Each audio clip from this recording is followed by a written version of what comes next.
Welcome to Judy's kitchen. Judy's கிச்சனில் இன்றைக்கி நம்ம பார்க்க போகிற ரெசிபி என்னென்னு பார்த்தீங்கன்னா கம்பங்கூழ். இந்த வெயில் காலத்துலலாம் ரோட் சைடில் வந்து மண் பானையில் கூழ் வச்சுருப்பாங்க இல்லையா, கம்பங்கூழ். அதே மாதிரி வந்து வீட்டில் நம்ம அதை எப்படி சுலபமாக பண்ணலாம் அப்படின்னு பார்க்கலாம். இப்போ அதுக்காக அரை கப் கம்பு இந்த மாதிரி 6 மணி நேரம் ஊற வச்சுருக்கிறேன். இப்போ இதை மிக்சியில் நல்லா அரைச்சிடலாம்.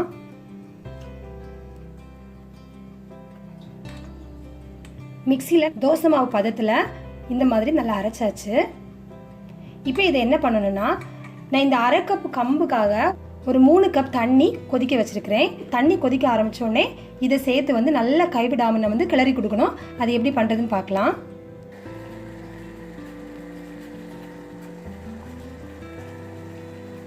தண்ணி கொதிக்க ஆரம்பித்ததும் அடுப்பை சிம் பண்ணிடலாம்.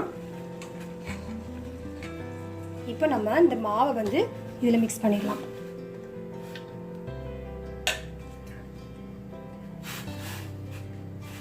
இந்த கம்பு மாவை சேர்த்ததுக்கு அப்புறமா அடி பிடிக்க ஆரம்பிக்கும், கட்டி பிடிக்கும். அதனால கைவிடாமல் வந்து நல்லா இந்த மாதிரி கிளறிக்கிட்டே இருக்கணும்.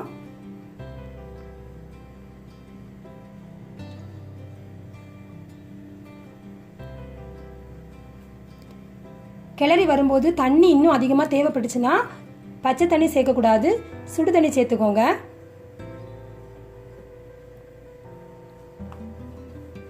கட்டி இல்லாமல் இந்த மாதிரி நல்லா கிளறிட்டே இருக்கணும் கைவிடாமல்.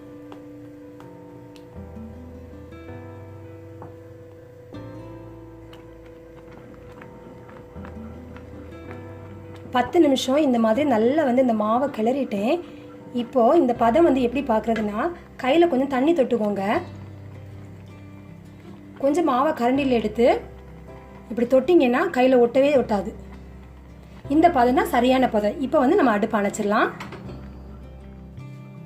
இந்த மாவை நல்லா ஆற வச்சுக்கோங்க. நல்லா ஆறுனதுக்கு அப்புறமா மூடி போட்டு ஒரு 8 மணி நேரம் வந்து இதை புளிக்க வச்சிடலாம். 8 மணி நேரம் புளிக்க வச்சதுக்கு அப்புறமா இது எப்படி கூழ் பண்ணுறதுன்னு பார்க்கலாம். இப்போ நம்ம கம்பங்கூழ் நல்லா புளிச்சதுக்கு அப்புறமா இந்த மாதிரி எடுத்து வச்சிருக்கிறேன். இப்போ இதை எப்படி கரைக்கிறதுன்னு பார்க்கலாம். இது கரைக்கிறதுக்காக கொஞ்சம் மோர், அப்புறமா கொஞ்சம் தண்ணி, தேவையான அளவு உப்பு, கடைசியாக அது கூட மிக்ஸ் பண்ணுறதுக்காக கொஞ்சம் பொடியாக நறுக்குன வெங்காயம்.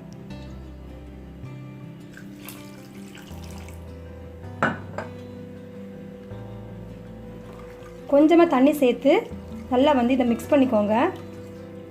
கட்டி இல்லாமல் நல்லா கரைச்சிக்கோங்க.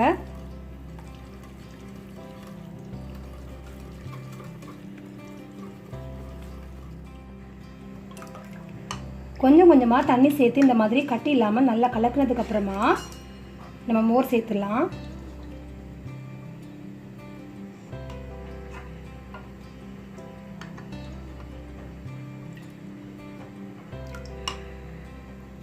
இப்போ இதுக்கு தேவையான அளவு உப்பு சேர்த்துடலாம்.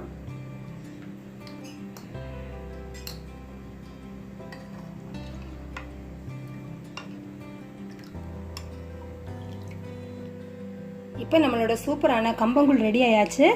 இப்போ இது சர்வ் பண்ணுறப்போ கொஞ்சமாக வெங்காயம் சேர்த்து சர்வ் பண்ணிக்கோங்க. கண்டிப்பாக இந்த ரெசிபி எல்லாருமே ட்ரை பண்ணி பாருங்கள். இந்த வீடியோ பிடிச்சிருந்தா லைக் பண்ணுங்கள், ஷேர் பண்ணுங்கள். தேங்க்யூ.